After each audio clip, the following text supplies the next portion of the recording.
I just installed the operating system built by one man who the internet called insane. After using it for a day, I understand why programmers call it a masterpiece.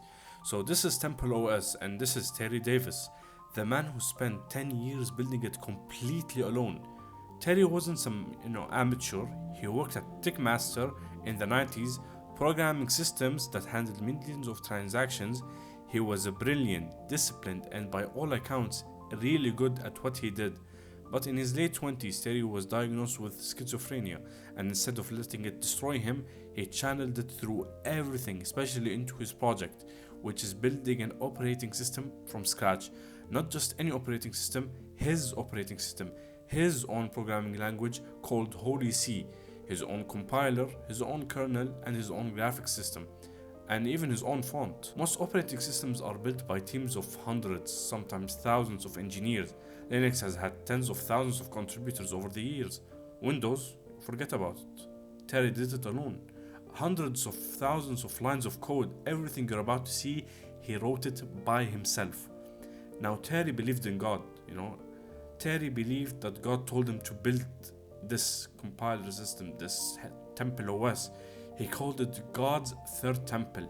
And yes, the internet focused on that part, the religious claims, the breakdowns he live streamed, and the increasingly erratic behavior. But what they didn't talk about was what he actually built. So I installed it and let me show you what's inside. This is the Temple OS. When you install Temple OS, this is what you're going to be greeted with. And we're going to install into hard drive. Well, not necessarily. I don't want to do it. I don't want to take a tour. So we're going to go Control M, and we have our menu. So let's see. We have fun games and unfun games. Cool. And code scraps and non-games. Code scraps is basically anything that's any asset, any code that's not being used in the main system is probably going to be put in one of these. I want to show you something cool. If you go here and press the FN key with number 7, you get a random word. Let me put that up. So you get a random word. We got struggling. If you keep spamming, you basically just get random words. Basically, what this is Terry Davis basically on his words. He's talking, it's like God's word. It's like this is like the temple, the holy place, and the random words that are being generated here are the words that are coming from God's mouth. So if you just keep spamming 7 with the FN key, you just get words. Okay, random generated words from a pool. So this is one of the games. It's genuinely surprising that it's all made from one programmer. A really, fascinating, in what we have here. All right. So if you press Shift FN6, you basically get this, not a vocab book, but like a let's say it's basically his words or what he thinks about the purpose of life. Here is quoting Bible verses, and if we scroll down, God hates complaining, food and clothing is all we're to ask. It's basically, what he thinks about life, or this is what I'm guessing. I'm not really sure about it. But the question here is blank, and then God's answer is right here. It's really fascinating, and it's kind of sad that what happened to him. It's some of these questions are that's why he was kind of hated by most people. He was an amazing programming, he was really good at programming, and it's genuinely crazy, And imagine all of this is made by a single person, like the compiler.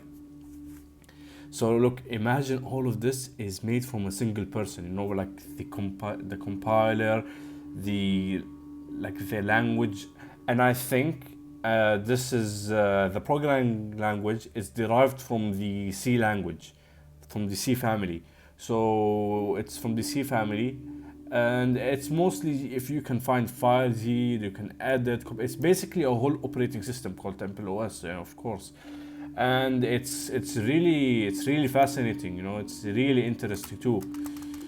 And here, you're just drawing some lines by pressing spacebar. Okay, when does this finish? So that's Temple OS, and here's the thing that gets me. Look at what Terry built. A full 64-bit operating system with 3D graphics, its own compiler that runs in real time, a complete documentation system, games, tools, all of it fitting in just 1.44 megabytes. You know, for reference, a typical Windows installer is over 4 gigabytes. Terry's entire OS fits on a single floppy disk. Professional programmers who've actually examined this code say it's legitimately impressive. The bootloader, the kernel architecture, Holy See itself, these aren't the ravings of someone who didn't know what he was doing. This is an expert's work. Terry's schizophrenia got worse. He became homeless, living out of his van, and still coding, still streaming, still trying to share what he'd built. The internet watched, sometimes with fascination, often with cruelty. In 2018, Terry Davis was hit by a train in Portland, Oregon. He was 48 years old. And that's the complicated truth about Terry Davis. Yes, he was mentally ill. Yes, he said things that were offensive and hard to watch, but he was also genuinely talented programmer who created something remarkable while fighting a disease that tears your reality apart. The internet turned him into a meme, but Temple OS is real. It works. It's sitting right here on my computer. And maybe that's what Terry Davis would have wanted us to remember. Not the breakdowns, not the controversies, just the code.